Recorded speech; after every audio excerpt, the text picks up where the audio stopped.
Me da muchísimo gusto tener en esta ocasión a Axel Eduardo González Gómez. Él es investigador en México. ¿Cómo vamos? Axel, ¿cómo estás? Buenos días. Gracias por tomarnos la llamada este lunes. Hola Alberto, ¿qué tal? Buenos días, un gusto saludarte y a toda tu audiencia. Mire, le presento un poco acerca de quién es Axel Eduardo, si usted no lo conoce. Él es maestro en economía por el Colegio de México, ha trabajado en la unidad de comportamiento y experimentación del Laboratorio Nacional de Políticas Públicas en la autoridad investigadora del Instituto Federal de Telecomunicaciones y en el Servicio Nacional del Empleo. Sus áreas de interés son economía del comportamiento, economía laboral, migración, desigualdad y la ampliación de las metodologías cuantitativas en el estudio de dichos temas y pues es un gusto, como le decía, tenerlo esta mañana. Axel, realizaste un análisis acerca de estos 4 años que lleva la llamada cuarta transformación en el país, que encabeza el presidente, nuestro presidente Andrés Manuel López Obrador, y preguntarte en sí, ¿cómo vamos? ¿Cómo nos ha ido? Acabamos de cumplir justamente el 1 de diciembre estos 4 años gobernados por el tabasqueño. Restan 2 años más a su administración, si es que otras cosas no suceden, por lo que se ha hablado al respecto. Y te preguntaba, ¿cómo vamos? ¿Cómo va México? ¿Cómo va la llamada 4T en nuestro país? Claro Alberto, con mucho gusto. Pues mira, desde México, ¿cómo vamos? Presentamos una lista mínima de 6 pendientes que consideramos urgentes y necesarios para mejorar el bienestar de las mexicanas y los mexicanos, precisamente enmarcados en los 4 años de la administración del presidente López Obrador. Los 6 pendientes sobre los que desarrollamos esto es progreso social, acceso y cobertura a servicios de salud, acceso y calidad de la educación, la estructura del mercado laboral, pobreza laboral y finalmente inversión en términos específicos en energía suficiente y limpia.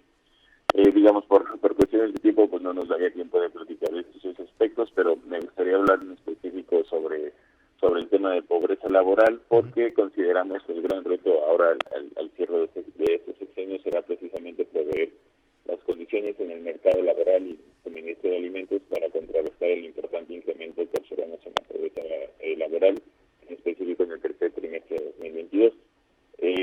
Esto, digamos, el incremento en pobreza laboral fue un tanto sorpresivo porque a pesar del dinamismo económico y la importante generación de puestos de trabajo registrados en el IMSS, o sea, en empleo formal, seguimos teniendo que en México 51.5 millones de personas no pueden adquirir la canasta básica alimentaria con los ingresos de su hogar. Es decir, estas personas son las que se encuentran en situación de pobreza laboral. Ahora, este indicador es clave en el diseño de políticas públicas porque en términos generales pues queremos un país donde se generen las condiciones laborales necesarias para que los trabajadores puedan adquirir los bienes básicos y al mismo tiempo sean productivos y tener un desarrollo económico inclusivo.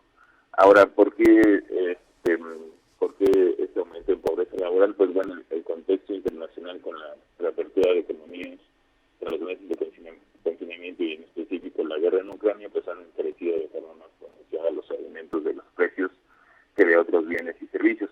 Por ejemplo, en la primera quincena de noviembre recordamos que la inflación general fue de 8.14% anual, pero en específico los alimentos la inflación fue de 13.47%. Esto es problemático porque son los hogares de menores ingresos los que utilizan una mayor parte de su ingreso para la adquisición de alimentos, entonces ellos son los que están sufriendo una mayor inflación que lo que se observa en otros hogares de mayores ingresos.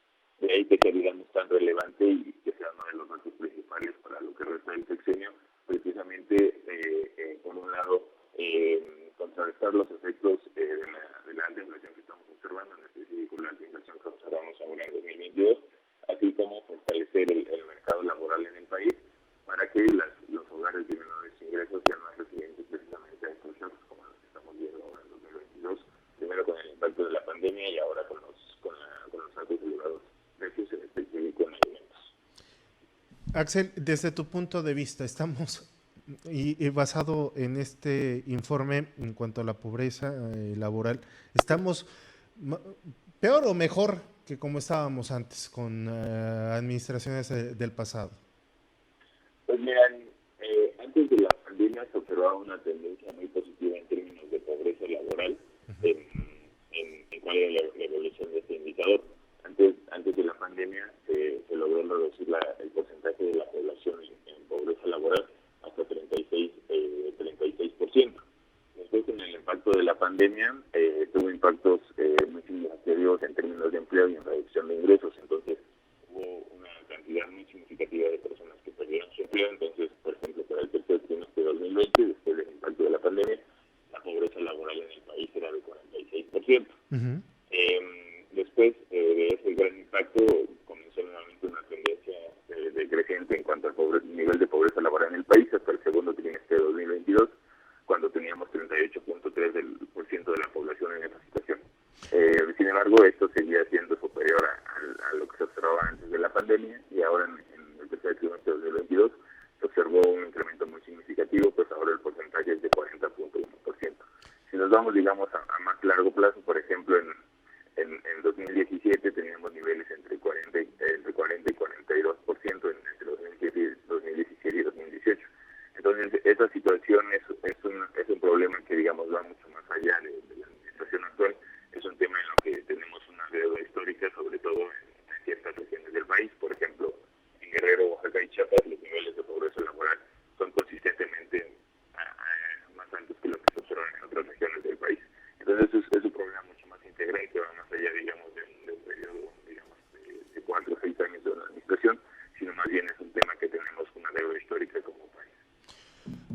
La tendencia es que sí puede haber algún cambio lo que resta de los 2 años, o ya mejor nos hacemos a la idea que vamos a seguir en esas condiciones y que estos 6 temas de los que hablabas al principio van a terminar quedando pendientes como lo están hasta hoy.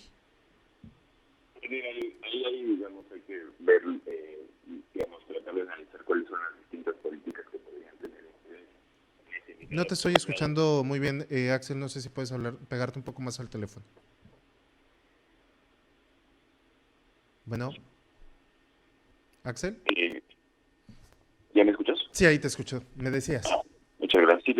Sí, hay que tratar como de entender cuál podría ser la incidencia de diversas políticas que se han implementado.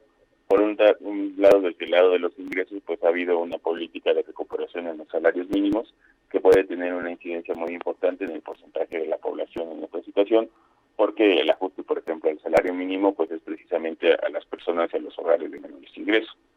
Sin embargo, como también platicábamos anteriormente, pues el impacto que estamos viendo en el nivel de precio de los alimentos ha tenido un impacto muy significativo en los hogares de menores ingresos.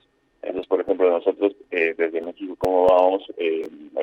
Hacíamos una serie de recomendaciones desde que se encontraba, por ejemplo, desde la política social, la integración de un programa realmente focalizado precisamente que atendiera a los hogares de menores ingresos que se están viendo más afectados por la alta inflación en alimentos en la segunda mitad de 2021 y ahora todo lo que llegamos de 2022. Entonces, existen políticas que apuntan a que podría haber una mejora en el indicador, pero por el otro lado, desde la política social no existe un programa focalizado precisamente para atender a los hogares en esta situación. Entonces, digamos, hay que esperar a ver la evolución del indicador, también hay que esperar a ver cuál es la evolución de la inflación en lo que resta del año y en principios de 2022 para realmente poder entender cuál será la dinámica o la tendencia para el cierre del sexenio en términos del porcentaje de la población en pobreza laboral. Y ver también, agregaría, corrígeme si me equivoco, el impacto que pueda provocar en dado caso de que se apruebe pues el tema del periodo vacacional, de la nueva reforma laboral, si se amplía a 12 días en el primer año, también qué tanto puede beneficiar o incluso afectar a empresas el aumento del salario mínimo. También hay que recordar que no es el mismo salario mínimo que se tiene acá en el norte del país al que se tiene en el centro y sur de la República Mexicana. Sí, en la zona de la frontera norte pues es significativamente mayor y los incrementos han sido en magnitud muy similares, por ejemplo, a los que se observan en el centro. Y sí, como bien platicabas, es, digamos, una serie de políticas las que se están integrando y habrá que entender cuál es el impacto en este tipo de integradores. Por ejemplo, el incremento en el salario mínimo hasta ahora en los 4 incrementos ya que se han observado, hay diversas organizaciones, incluido, por ejemplo, algunos investigadores del Colegio de México, del Banco de México, que han realizado estudios para entender el impacto que podrían tener el incremento del salario mínimo en la inflación, y hasta ahora no han encontrado un impacto muy significativo, y esto, digamos, en términos generales se explica porque estaba muy lejano el salario mínimo del salario medio en el país, es decir, el poder adquisitivo del salario mínimo era muy bajo. Entonces, digamos, dado este margen que se tenía históricamente, también pues los incrementos no han tenido un impacto en términos generales en la inflación observado. Pero, digamos, a medida que se van haciendo los ajustes, cada vez va quedando menor espacio, entonces habrá que ir entendiendo cómo se configuran esta serie de políticas para entender cuál es el impacto que tenemos, por ejemplo, por un lado de la inflación, y por otro lado, cuál es el impacto positivo que podrían tener en la reducción del porcentaje de la población en esta situación en pobreza laboral. Muy bien, Axel González Gómez, investigador en México. ¿Cómo vamos? Agradezco mucho estos minutos que nos acabas de otorgar y pues te pido que mantengamos la comunicación para futuros estudios que realicen ahí en México. ¿Cómo vamos? Sí, claro, con mucho gusto. Un agradecimiento a ustedes por la invitación y por el tiempo de platicar Al también. contrario, gracias a ti. Es Axel Eduardo González, investigador de la organización México ¿Cómo vamos?, quien nos acaba de dar pues de temas que pues, a lo mejor usted puede ver, puede incluso entrar a la página de internet mexicocomovamos.mx y encontrar el estudio ya un poco más desglosado sobre no solo estos 6 temas que mencionaba Axel, que están todavía pendientes y que son urgentes de atender, que son el bienestar, el bien vivir y el progreso social, el acceso y coberturas de servicios de salud, también el acceso y calidad de educación, la estructura del mercado laboral, pobreza laboral e inversión en energías suficientes y limpias. Son temas que sí han quedado en el tintero, que incluso se han agravado, pero que conforme han ido pasando los años de la actual administración han ido rectificando en algunos puntos, pero se han quedado muy cortos, y que es precisamente lo que usted puede encontrar en esta página que le digo, mexicocomovamos.mx.